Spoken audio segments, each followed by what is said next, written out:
Folarin Balogun received a red card in Wednesday's round of 32 match against Bosnia, and now that appeal was just overturned by some political pressure. By every rule that FIFA has published, when a player is suspended, that will stand. And on Sunday, FIFA reversed the call, which is the first time this has happened in a World Cup since 1962.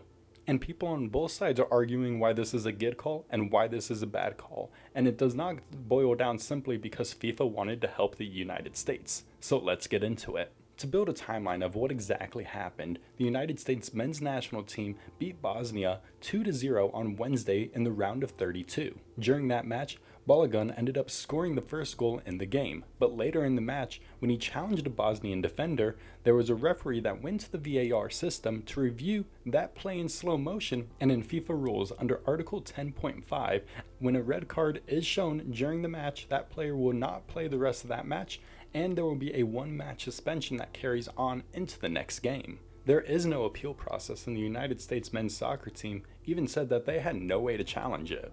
With that being said, that should have ended Balogun's attempt to be even playing in the round of 16 against Belgium, but on Sunday, FIFA Disciplinary Committee ended up announcing that they are going to remove that red card, and that is going to put a 1-year prohibition period, meaning that he is able to now play on Monday's match.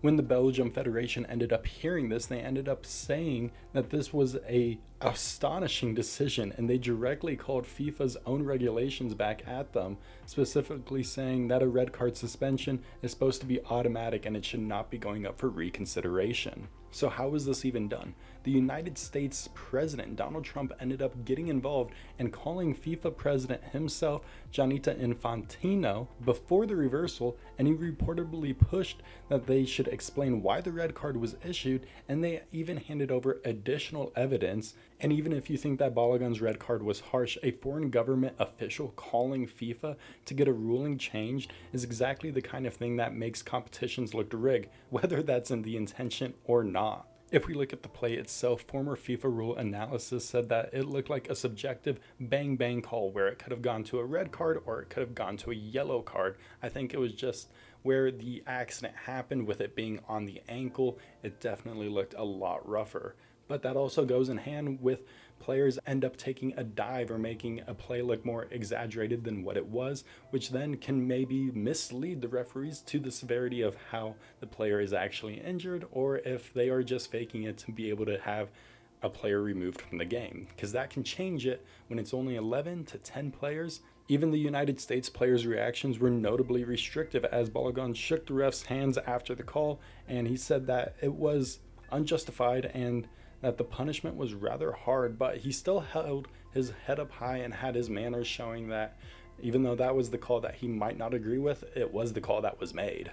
With the United States being the only national team that is still a host country, still in the tournament, there's definitely a lot of pressure and a lot of expectations that the team has. And for the United States, for this being a round of 16 match, it is going to be one of the most important matches they play all year, and it definitely has a lot of the public really rooting behind this team and hoping that it can go well for them. With both sides having valid points on why he should or should not be playing, it definitely shows that if a red card can get walked back under public and political pressure, is that going to change how every future controversial call is going to get handled, not only for this 2026 World Cup, which has already had its fair share of controversial calls, but for, other FIFA events, or even for events that happen here for the Super Bowl, World Series, Stanley Cup. There's definitely a lot of those political pressures that are definitely feeding on why one thing should happen or why one thing does happen.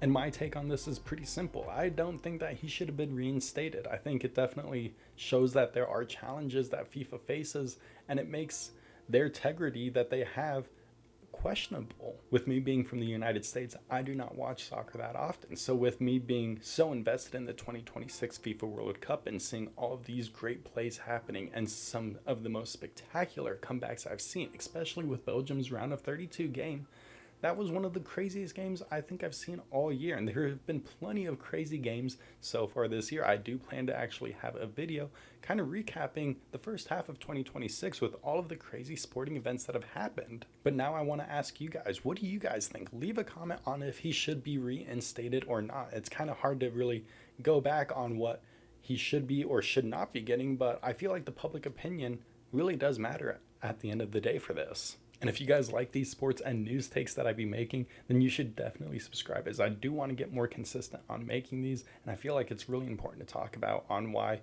some of these things are happening and why some of them are not happening. So definitely give it a subscription to this page, and I do appreciate it. But until next time, we'll see you guys soon.